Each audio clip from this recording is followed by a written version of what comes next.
अली। हाँ, 1 मिनट आ रहा हूँ, मिलता हूँ तुमसे बैरन। मुझे भी देर हो रही है, ऑफिस जाना चाहिए।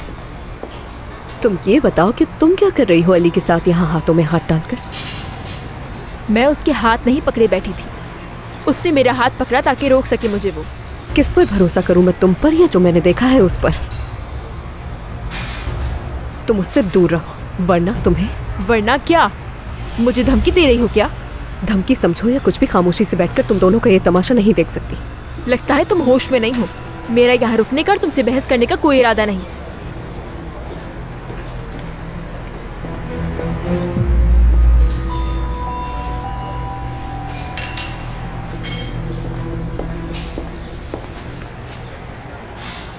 इस लड़की ने बैरन को मसा चखा दिया।